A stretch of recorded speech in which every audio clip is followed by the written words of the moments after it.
এখানে দাঁড়িয়ে দাঁড়িয়ে অসভ্যতা হচ্ছে হ্যাঁ আমার দিদির সাথে? না মানে আপনি যা ভাবছেন তা ঠিক নয়। ওনা সেখানেও চলে এলো। হ্যাঁ আপনি আসলে একটা হাড় বজ্জাত লোক। আজকালকার মেয়েরা 2 পয়সা রোজগার করবে বলে বাড়ি থেকে বেরোয় নিজের পায়ে দাঁড়াবে বলে, আর আপনাদের মতো লোকেরা সেটা হতে দিচ্ছেন না। মেয়ে দেখলেই অসভ্যতা মনে হয়। আরে সার্বিয়ান দাদা কি হলো?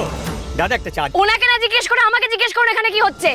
এখানে দাঁড়িয়ে দাঁড়িয়ে আমার দিদিকে দেখে দেখে নোংরা নোংরা ইশারা করছেন উনি, আর আপনারা গ্রামের লোকেরা থাকতে ওনার মতো বাড়ির লোকের সাহস হয় কি করে? আমি কিছু করিনি, আমি কিছু করিনি।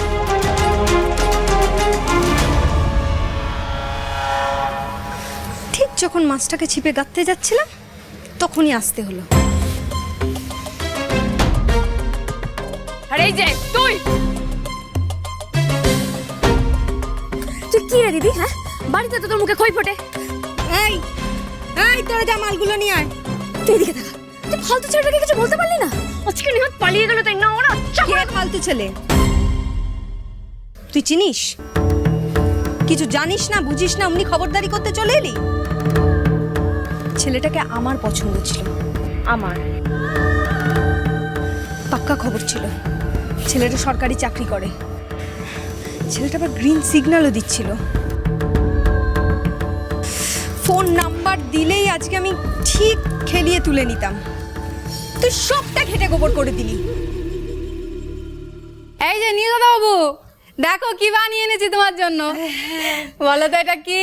তুমি তো জানো না মেয়েটার ঠিকানা কোথায়, নাম কি? নাম বলতে পারবো না, কিন্তু ও কি করে জানবে? নীল ও তো এই গ্রামের বাইরে কাউকে চেনেই না। হ্যাঁ গো হ্যাঁ, আমি তো এই 30 বছরে শুধু এই বাড়ি চতুর্দিকে ঘুরে মরলাম। আমি কি ছাই কাউকে চিনি? আচ্ছা বেশ, তোমরা যখন কেউ কিছুই জানো না তাহলে আমি এখনই ফিরে যাচ্ছি। শিগগিরি ফিরে যাবি? আজ গণবিবাহ, গোধূলি লগ্নে বিয়ে, আর তুই চলে যাবি? থাক না দা ভাই, খানিক বাদে তো আমরা সব বেরোবো, খাওয়া দাওয়া আছে, তুই যাবি না? না রে, সামনে পরীক্ষা, মায়ের জন্যই ছুটে এসেছিলাম। কদিন বাদে তো এমনিই চলে আসবো, তখন ওসব হবে। তা বলে না খেয়ে দিয়ে চলে যাবি? এই ঝালামুই কটা লুচি ভাজতো, সাদা আলুর দম করছি। মেজো আয়। মা মা মা মা মা ওইসব হুজুতি করতে যেও না, আজ আবার হাটবার, লালকার মাঠের বাজার পেরিয়ে যেতে হবে, খুব ভিড় হয় সেখানে। তাই বলে না খেয়ে যাবি বাবু? একটু বস জিরো, লুচি আলুর দম করতে কতটুকু সময় লাগবে? বস। হ্যাঁ কটা বেশি করো বৌদিমা। কি তুই আমার বাবা সাজছিস? নজর রাখছিস আমার উপরে?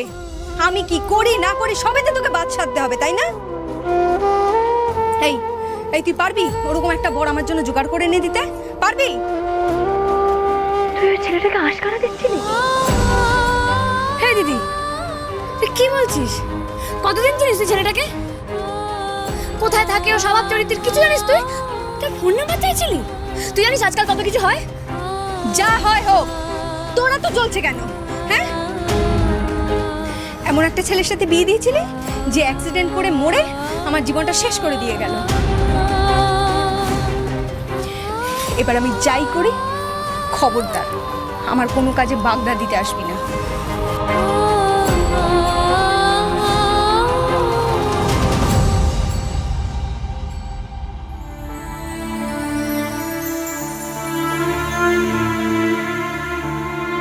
তুই তো আমার কিছু বলার আগেই ঝাঁপিয়ে পড়লি রে মেজদি। আমি তো ওটাই দেখছিলাম, বড্ডিও তো ইশারা করছিল হেসে হেসে। বিয়ের জন্য পাগল হয়ে গেছে রে বড্ডি। ঠিকই বলেছিস রে ডাবলু, দিদিটার ফের একটা বিয়ে দিতে হবে, নাহলে এরম করলে নিজেই কোন দিন কোন বিপদে পড়ে যাবে। কি করি বলতো ভাই? বিয়ের 4 দিনের মাথায় বিধবা হয়ে যাওয়া একটা মেয়ের বিধবা কি 4টিখানি কথা? যাত্রার গলায় তো ঝুলিয়ে দিতে পারি না বল।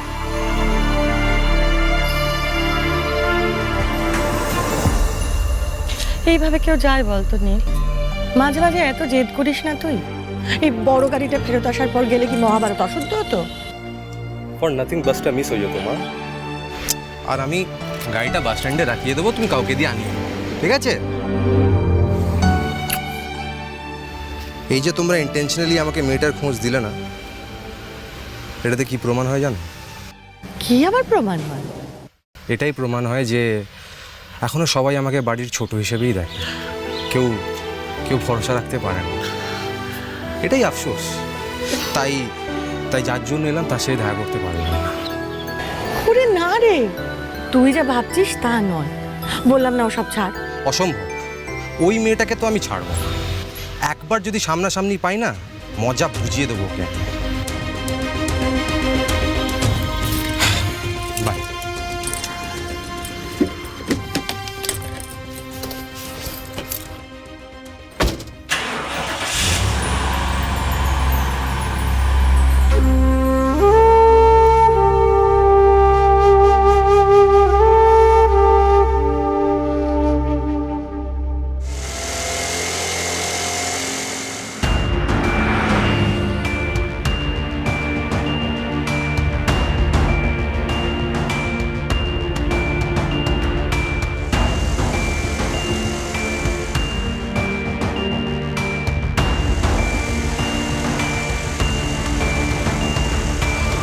হেমেদি, দাঁড়া দাঁড়া দাঁড়া দাঁড়া দাঁড়া। কি হলো? আমি তো একটা জিনিস আনতেই ভুলে গেছি। তোরা কি আনতে ভুললি? দাঁড়া, আমি আনছি। আরে তুই দাঁড়া, আমি আনছি। আরে আমিও তো গাড়িটা নিয়ে গেলেই হতো। তুই দাঁড়া না, আমি এক্ষুনি নিয়ে আসছি। সাবধানে যা।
ও মাই গুডনেস, তাড়াহুড়োর মধ্যে এটাও হতে হলো এখন।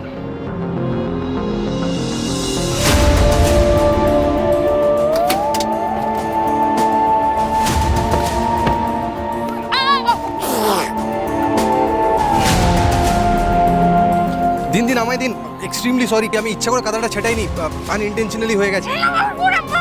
আসুন আসুন আসুন, আমি করছি, আসুন।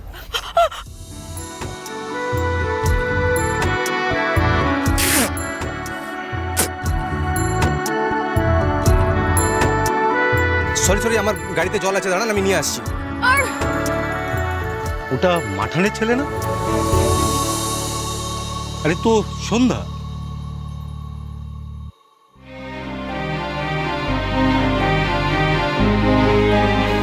সেরেছে, একবার লোক জমে গেলে তো ঝামেলা শুরু হয়ে যেতে পারে।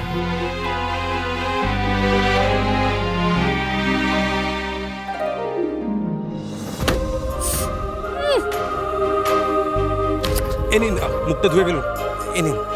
দেখুন, যেটা হয়ে গেছে সেটা তো আমি আর বদলাতে পারবো না, জল দিয়ে সাহায্য করতে পারি।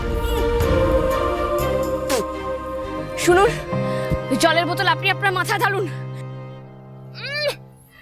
রাস্তাতে স্পিডে গাড়ি চালিয়ে আবার পুলিশ স্টেশন ছড়িয়ে আর সাহায্য রাখুন, ধরুন এই জল আপনি।